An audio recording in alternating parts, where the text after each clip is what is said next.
Hi everyone, welcome back to my channel. আজ আমি তোমাদের সাথে শেয়ার করব মটর পনির রেসিপি। এই রেসিপি তৈরি করার জন্য প্রথমে আমি এখানে নিয়েছি 200 গ্রাম পনির। এরপর কেটে নিয়েছি পেঁয়াজ ও লঙ্কা কুচি। তারপর নিয়েছি টমেটো বাটা। তারপর নিয়েছি আদা বাটা, রসুন বাটা ও জিরে বাটা। আর সবশেষে নিয়েছি মটরশুঁটি। এরপর একটি কড়াইয়ে দিয়ে দেব পরিমাণ মতো সরষের তেল। তেলটা গরম হয়ে আসলে তারপর এর মধ্যে দিয়ে দেব পনির।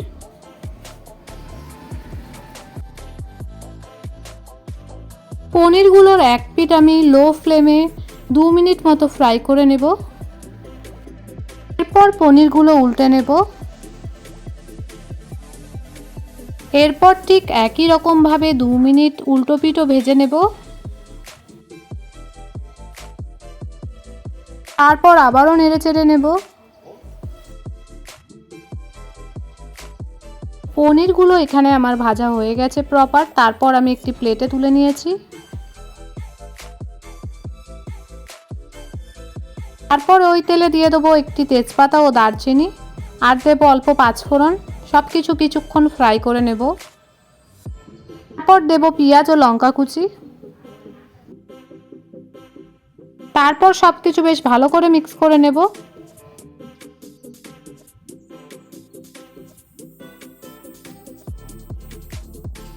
এরপর এর মধ্যে দেব স্বাদ অনুযায়ী লবণ। এরপর দেব পরিমাণ মতো হলুদ।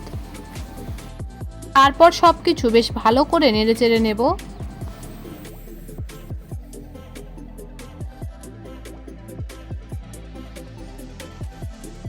এরপর পেঁয়াজ লঙ্কাটা কমপক্ষে 3 মিনিট মতো ফ্রাই করে নেব।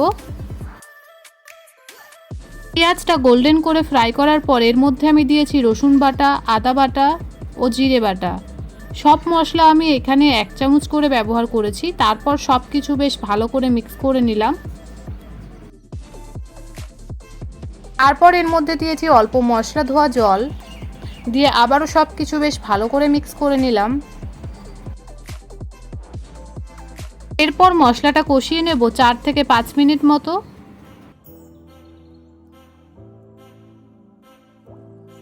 এখানে আমার মশলাটা তৈরি করা হয়ে গেছে। তারপর আমি এর মধ্যে দিয়ে দেবো টমেটো বাটা। তারপর আবারও সব কিছু বেশ ভালো করে মিক্স করে নিচ্ছি। পর আবারও 2 থেকে 3 মিনিট মতো কষিয়ে নেব।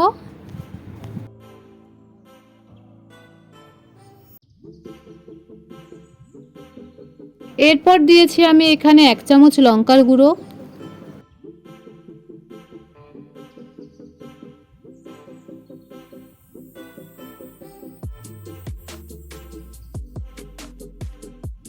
এরপর এখানে আমি দিয়েছি 1 চামচ ভাজা মশলা।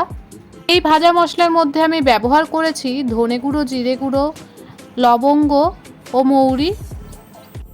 মশলাটা থেকে তেল ছাড়তে শুরু করে দিলে বুঝতে হবে মশলাটা প্রপার কুক হয়ে গেছে। তারপর আমি এর মধ্যে দিয়েছি পরিমাণ মতো জল। এরপর আবারও একবার মিক্স করে নিলাম সব কিছু বেশ ভালো করে। এরপর ফুটতে লাগলে তারপর আমি এর মধ্যে দিয়ে দেব পনিরগুলো। তারপর দিয়েছি মটরশুঁটি। এরপর সব উপকরণ একবার নেড়েচেড়ে নেব।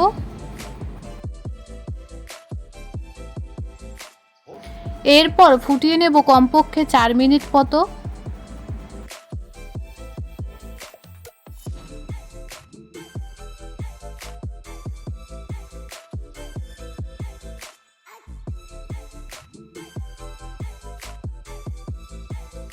সবশেষে এখানে আমি ব্যবহার করব ধনেপাতা কুচি।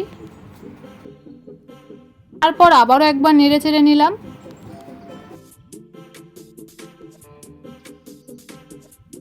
ধনেপাতা কুচি দেওয়ার পর আবারও কমপক্ষে 2 মিনিট মতো ফুটিয়ে নেব। তৈরি হয়ে গেছে আজকের আমার এই রেসিপি। আমি গ্রেভিটা ঠিক এই রকম রাখলাম। পর একটি পাত্রে আমি ঢেলে নিয়েছি। এরপর এই মটর পনিরের তরকারি আমি একটি বাটিতে সার্ভ করে দেখাচ্ছি। এই রেসিপি তোমরা ভাত, রুটি, লুচি, রাইস ইত্যাদি দিয়ে খেতে পারো। তোমরা বাড়িতে অবশ্যই একবার এই রেসিপি ট্রাই করে দেখো, আশা করি ভালো লাগবে। তোমাদের যদি আমার এই ভিডিও ভালো লাগে তবে লাইক কমেন্ট শেয়ার সাবস্ক্রাইব